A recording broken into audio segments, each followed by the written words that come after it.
Indie rock will never die. When you think back to the 90s in terms of rock music, you instantly think of that grunge movement with all the bands like Nirvana and Soundgarden. Now, you might not instantly think of those bands in particular, but for the most part, if you ask someone, name a 90s band, someone will say Nirvana. And during that time, there weren't only just grunge bands or whatever. Obviously, there was a whole alternative rock / indie rock movement. There were a lot of indie bands that had huge success and a lot of indie bands that didn't quite make it, but did create a big fan base for themselves. Bands that come to mind for me personally are bands like Sebadoh, Dinosaur Jr, Built to Spill, Pavement. Fantastic bands that have fantastic, amazing, iconic records that stand the test of time to this day. It's hard to top those bands when you think about it, because those albums that were just put out during that time were just special. The legacies those bands have is just crazy. But the point is, indie rock has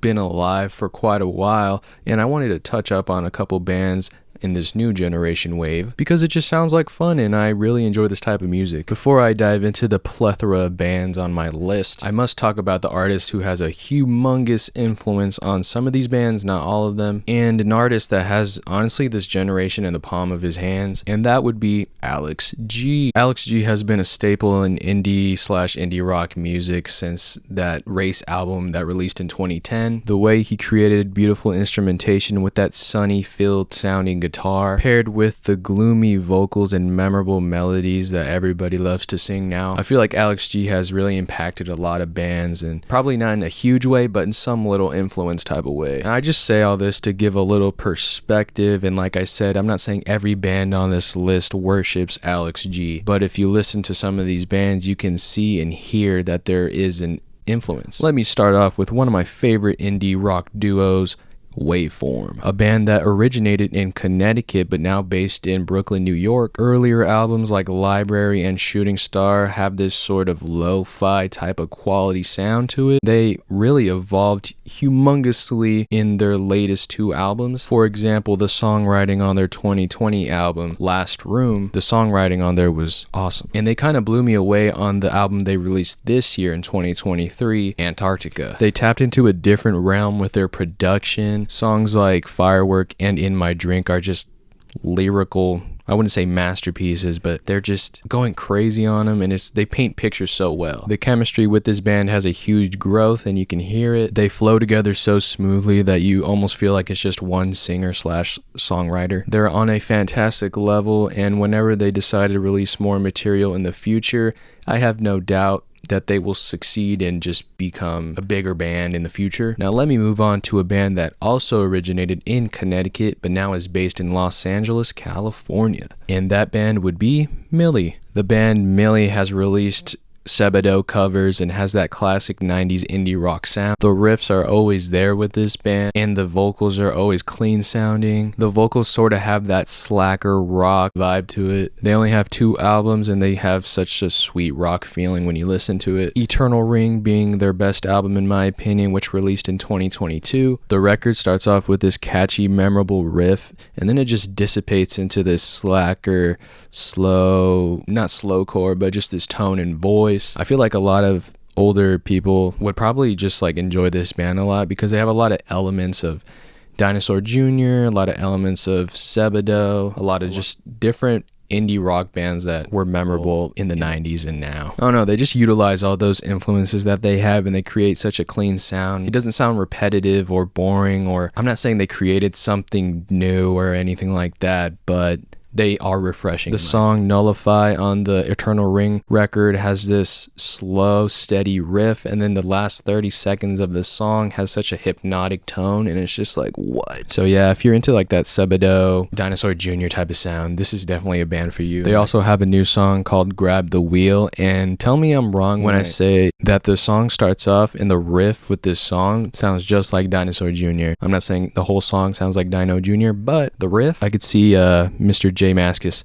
writing that riff. This next band describes themselves as, let me read this because I cannot memorize it, melodic post-hardcore rock. But I see them as indie rock, and the way they sound kind of just like is kind of classic indie rock in my opinion. I don't know, whatever they want to call themselves or whatever you think it is, let me know. But in my mind, this is where I categorize them. And I'm talking about the band Glitterer, fronted by the legendary hardcore musician Ned Russin, formerly of Title Fight. Glitterer has created so many fun songs, and I know there's a lot of people that love the band Title Fight, but I don't really want to split up Glitterer just for Title Fight. You know, I feel like Ned Russin is probably happier now that he has a band that he can just do whatever he wants and make what he wants to make. This band uses like a ton of synthesizers, or what I like to call it, video game noises. The band has 3 albums, but the project I find myself going back to a lot is their 2022 EP, Fantasy 4. There's distortion, obviously, but it's in the most pillowed way possible. The vocals on there feel so intimate and familiar, and it just feels like a different side of the band that I really, really wish they attack more or bring to the table. It's an EP that can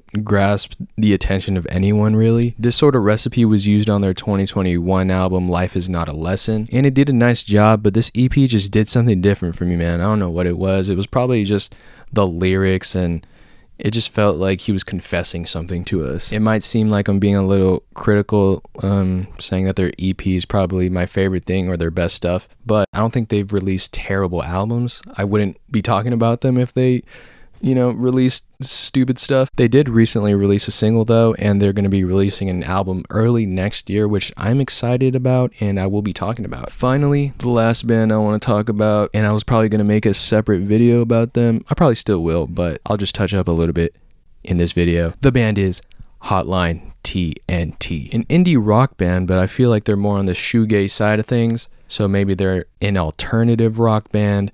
I don't know. I feel like this latest album they released called Cartwheel definitely had more of an indie rock vibe and sound to it, and they are killing it, so I don't really care what genre they are. I mean, I do care. They can't just be like rappers or whatever. They're killing it right now, so I want to talk about them. The band has a clear, huge, distorted sound, but the vocals are so nonchalant and so warming. That sounds like stupid, but I feel like that's the best way I can describe it. They're very approachable, very, hey, hello, how you doing? Very warm and fuzzy. And I think that really balances everything out with the big old distortion. Their 2021 19 in Love album is probably where they got their big break with the song Stampede. It gained a lot of heavy traction, and I feel like that's probably my favorite song by them.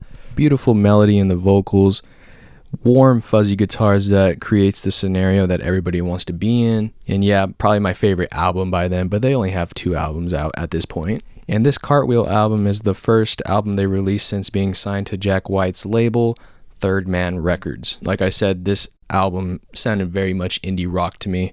There was still some heavy distortion, but noticeably less than before. It still has garnered a lot of attention and admiration and love for it, so that's good for them, and I'm happy for the band. It does sound like an album anyone could gravitate towards. They're killing it, and all the bands I mentioned are killing it as well. It's fun to listen to newer bands and see where they pull inspirations from. There's a whole huge there's a huge pool of indie rock bands that can't be ignored, and I just decided to talk about my favorites and explain who they are, what they sound like, what they do. Indie rock has been alive since forever and always will. And even if it does die, there's probably going to be one person who just really loves indie rock, and they'll just make the best album of all time in that genre or subgenre. But anyways, enough yapping about. Thanks for watching. Did I miss any bands that you wanted me to talk about? Put me on if I don't know who you're talking about, or who, you know what I mean? Like, who should I listen to? Let me know. Indie rock forever.